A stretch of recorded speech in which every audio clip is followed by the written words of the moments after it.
ఈ బైక్ వచ్చేసి electronic bike అండి. ఈ బైక్కి ఛార్జింగ్ అనేది చేస్తూ ఉంటే ఛార్జింగ్ అనేది ఎక్కట్లేదు. ఇక్కడ చూస్తున్నారు కదా, అసలు ఏం పని చేయట్లేదు. అయితే ఇంకో ఛార్జర్స్ పెట్టి చూద్దాం. ఇంకో ఛార్జర్ కూడా తెప్పించి దీనికి పెట్టి చూద్దాం. బటన్ వేసి చూస్తున్నాను, ఆన్ చేశాను. ఇక్కడ చూస్తే మీకు ఇది ఏమీ మూమెంట్ ఏం కనిపించట్లేదు. హాయ్ ఫ్రెండ్స్, మీ అందరికీ welcome to my YouTube channel. మన దగ్గర వెనకాల బైక్ కనిపిస్తుంది కదండి, ఛార్జింగ్ పెడితే అది ఛార్జింగ్ అయితే ఎక్కట్లేదు. అయితే ఛార్జర్ ప్రాబ్లం ఉందేమో అని చెప్పేసి ఒక సపరేట్ ఛార్జర్ తీసుకొచ్చి దాన్ని పెట్టి చూసినాను. అప్పుడు కూడా అది వర్క్ చేయట్లేదు. అయితే ప్రాబ్లం ఏముంటుంది అనేది ఈ వీడియోలో అయితే చూపించబోతున్నాను. వీడియో చూసే ముందు మాత్రం వీడియో లైక్ చేయండి, ఛానల్ని సబ్స్క్రైబ్ చేసుకోండి, మీ ఫ్రెండ్స్తో షేర్ చేయండి. వీడియోని మాత్రం స్క్రిప్ట్ చేయకుండా చూడండి, అప్పుడే మీకు వీడియో అనేది అర్థమవుతుంది. దీంట్లో చాలా మోస్ట్ ఇంపార్టెంట్ ఇన్ఫర్మేషన్ అయితే ఇవ్వబోతున్నాను. ఈ రెండు ఛార్జర్లు పెట్టి చూసిన తర్వాత నాకు అర్థమైంది ఏంటంటే, ఈ ఛార్జర్ ప్రాబ్లమా లేకపోతే బైక్లో ఫాల్టా అనేది తెలియజేయాలి. అంతకుముందు మనం ఏం చేద్దామంటే, ఈ ఛార్జర్లను వేరే బైక్కి, ఇక్కడ ఉన్న వేరే బైక్కి పెట్టి చూద్దాం. ఛార్జర్ ప్రాబ్లమా లేకపోతే బైక్ ప్రాబ్లమా అనేది మనకు కన్ఫర్మ్ అయితే అయిపోతుంది. ఈ బైక్ అయితే ఛార్జర్ అయితే ఫిక్స్ అయితే చేశాను, ఇక్కడ మీరు చూడొచ్చు. దాని తర్వాత ఇక్కడ బటన్ అనేది ఆన్ చేస్తాను. ఇది పనిచేస్తుందా లేదా అనేది మనకు తెలిసిపోతుంది. ఛార్జర్ అయితే ఆన్ అయిపోయింది. మనకి ఇక్కడ రెగ్యులేటర్ అయితే ఆన్ అయిపోయింది. ఇక్కడ చూసినట్టయితే ఫ్యాన్ కూడా ఆన్ అయిపోయింది. అంటే ఇది ఛార్జర్ బాగుంది. ఇంకోటి ఈ బైక్కి ఛార్జింగ్ అవుతుంది. ఇంకో ఛార్జర్ ఉంది కదా, ఈ ఛార్జర్ని కూడా పెట్టి చూద్దాం. మనము ఆల్రెడీ రెండు ఛార్జర్లు ఉన్నాయి మన దగ్గర. కస్టమర్ ఏం చెప్తున్నారంటే, దీనికి జాగ్రత్తగా చెక్ చేసి మాకైతే బండిని అయితే డెలివరీ చేయండి అని అన్నారు. ఈ ఛార్జర్ కూడా కనెక్షన్ అనేది పెట్టేశాను. మీరు ఇక్కడ చూస్తే దీన్ని కూడా ఆన్ చేస్తాను. ఇది కూడా స్టార్ట్ అయిపోయింది. మీరు ఇక్కడ చూడండి, రెగ్యులేటర్ ఆన్ అయిపోయింది. ఇది కూడా ఫ్యాన్ నడుస్తుంది, ఛార్జింగ్ అయితే అవుతుంది. అంటే ఈ రెండు ఛార్జర్లు కూడా బాగానే ఉన్నాయి. బైక్లోనే ప్రాబ్లం ఉంది. ఆ బైక్లో ఏం ప్రాబ్లం ఉంది ఫ్రెండ్స్? బైక్లోనే ప్రాబ్లం ఉంది. అదేంటా అనేది అయితే మీకు చెప్తాను. కాకపోతే మీ దగ్గర ఎలక్ట్రిక్ బైక్ ఉంటే ఎలక్ట్రిక్ బైక్ అని కామెంట్ చేయండి. ఒకవేళ పెట్రోల్ బైక్ ఉంటే పెట్రోల్ బైక్ అని కామెంట్ చేయండి. మీకు నేనైతే రిప్లై అయితే ఇస్తాను. ఎలక్ట్రిక్ బైక్లో రిపేర్ చేయాలంటే ముందుగా మనం ఈ సీట్ అనేది ఊడతీయాలి. ఈ సీట్ ఊడతీయాలంటే మనకి ఇక్కడ రెండు బోల్ట్లు ఉంటాయి. ఆ బోల్ట్ అనేది లూజ్ చేస్తే మనకు ఈ డిక్కీ అనేది బయటకు వచ్చేస్తుంది. ఈ డిక్కీ ఊడదీసిన తర్వాత మనకు లోపలే ఇలా కనిపిస్తుంది. ఆ ముందుగా చెక్ చేయాల్సింది ఏంటంటే, ఈ కప్లర్స్ అనేది వైర్ ఏమైనా జాయింట్ ఏమైనా ఊడిపోయిందా లేకపోతే ఏమైనా కట్ అయిందా అనేది చెక్ చేసుకోవాలి. ఇక్కడైతే ఇది ఏం కనిపించట్లేదు. ఛార్జర్ వైర్ ఏమైనా డ్యామేజ్ అయిందా చూసుకుంటే ఇది కూడా బాగానే అనిపిస్తుంది.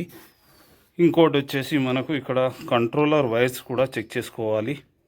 ఈ కంట్రోలర్ చెక్ చేయాలంటే మనకు ఇక్కడ క్యాప్ ఉంటుంది, ఇక్కడ ఒక క్యాప్ ఉంటుంది. ఆ క్యాప్ అనేది బయటికి తీయాలన్నమాట. ఈ క్యాప్స్ మనకి ఇలా ఉంటాయి. ఈ క్యాప్స్ తీసిన తర్వాత మనకు ఇక్కడ 3 వైర్లు అయితే కనిపిస్తాయి. ఒకటి గ్రీన్, ఒకటి బ్లూ, ఒకటి ఎల్లో. ఇక్కడ కూడా 2 వైర్లు ఉంటాయి. ఒక బ్లాక్ ఉంటుంది, ఒకటి రెడ్ కలర్లో ఉంటుంది.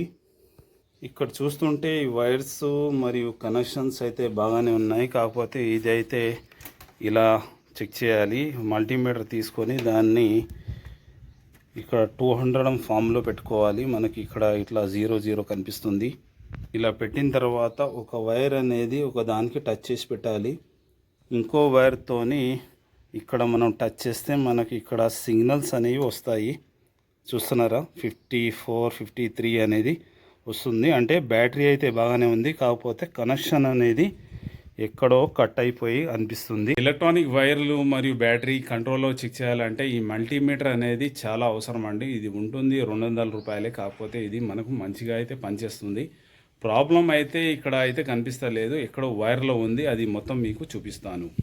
ఆన్ ఆఫ్ స్విచ్ అండి. ఇక్కడ కూడా చెక్ చేసి చూశాను, ఇక్కడ కూడా ప్రాబ్లం అయితే లేదు.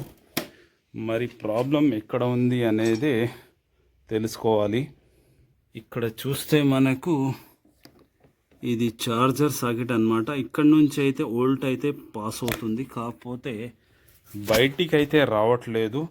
చాలాసేపు తర్వాత చెక్ చేసి చూస్తే ఇక్కడ మనకు ప్రాబ్లం అనేది కనిపిస్తుంది. టేప్ ఉండడం వలన నాకు కరెక్ట్గా కనిపించలేకపోయింది, కాకపోతే మీకు చూపిస్తాను. టేప్ అనేది పక్కకు తప్పించిన తర్వాత ఇక్కడ కనిపిస్తుంది కదా, ఈ వైర్లు అనేవి ఇక్కడ కట్ అయిపోయినాయి. చూసారా, ఇలా లోపల ఉంటే ఇలా తెగిపోతే మనకు తొందరగా అయితే అర్థమైతే కాదు, కాకపోతే నెమ్మదిగా అయితే చెక్ చేసుకోవాలి. చూసారా ఫ్రెండ్స్, ఇక్కడ ఇప్పుడు కంప్లీట్గా మీకు కనిపిస్తుందా? ఇది అండి ప్రాబ్లం అయితే ఇది ఉంది. ఇక్కడ ఒక వైర్ అయితే కొంచెం ఉంది, ఇంకో వైర్ అయితే పూర్తిగా డ్యామేజ్ అయితే అయిపోయింది. ఈ డ్యామేజ్ అవ్వడం వల్ల మనకు పవర్ అనేది సప్లై అవ్వట్లేదు. ఇంకోటి ఈ వైర్లు రెండు జాయింట్ అయిపోయినాయి.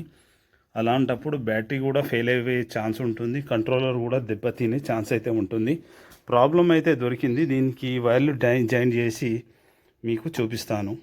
వైర్స్ అయితే కరెక్ట్గా జాయింట్ అయితే చేసేసాను. దీనికి ఛార్జర్ పెట్టి ఒకసారి మీకు చూపిస్తాను. ఇక్కడ ఛార్జింగ్ సాకెట్ అయితే పెట్టేశాను, ఇక్కడ బటన్ కూడా ఆన్ చేసేసాను. ఇప్పుడు మీకు చూస్తే ఇండికేటర్ అనేది స్టార్ట్ అయిపోయింది, ఫ్యాన్ కూడా తిరుగుతుంది. ఇప్పుడు పర్ఫెక్ట్గా ఛార్జింగ్ అయితే అవుతుంది. బైక్ ఆన్ చేసి ఒకసారి మీకు బండి చూపిస్తాను.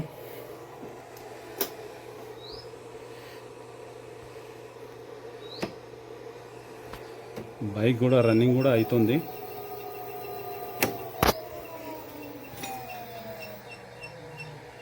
పర్ఫెక్ట్గా ఇది వర్క్ అయితే చేస్తుందండి. ఓకే ఫ్రెండ్స్, వర్క్ అయితే కంప్లీట్ అయిపోయింది. ఇక్కడ చూస్తే మీకు మన దగ్గర ఎలక్ట్రానిక్ వెహికల్ కూడా చేస్తాం, పెట్రోల్ వర్జన్ కూడా చేస్తాం అన్నమాట. ఇక్కడ స్టాక్ చూపిస్తాను మీకు. మన దగ్గర దూరం నుంచి అయితే బైకులు అయితే వస్తాయి, దానికైతే రిపేర్ అయితే చేసిస్తాం. మీరు ఇక్కడ చూడొచ్చు, మరికొన్ని ఇక్కడ ఉన్నాయి, ఇంకా కొన్ని బయట అయితే ఉన్నాయి. మీకు గనక రిపేర్ చేయించుకోవాలంటే డిస్క్రిప్షన్లో నేను నా కాల్ నెంబర్ అనేది పెడతాను. దయచేసి కాల్ అయితే చేయకండి, వాట్సాప్ మెసేజ్ అయితే చేయండి. మీకు ఏమైనా ప్రాబ్లం ఉంటే కూడా నేను సాల్వ్ చేసి పెడతాను అనమాట. వీడియోని మాత్రం లైక్ చేయండి, ఛానల్ని సబ్స్క్రైబ్ చేసుకోండి ఫ్రెండ్స్. అలాగే మీ అందరికీ చాలా థ్యాంక్స్ చెప్తున్నాను, ఎందుకంటే నా వీడియోస్ని షేర్ చేస్తున్నారు, కామెంట్ కూడా చేస్తున్నారు, ఇంకా ప్రాబ్లమ్స్ కూడా తెలుసుకుంటున్నారనమాట. మీ అందరికీ మనస్ఫూర్తిగా మరొకసారి ధన్యవాదాలు అయితే చెప్తున్నాను ఫ్రెండ్స్. ఇలాంటి ఇంట్రెస్ట్ వీడియోలతో మళ్ళీ కలుసుకుందాం. అంతవరకు జై హింద్.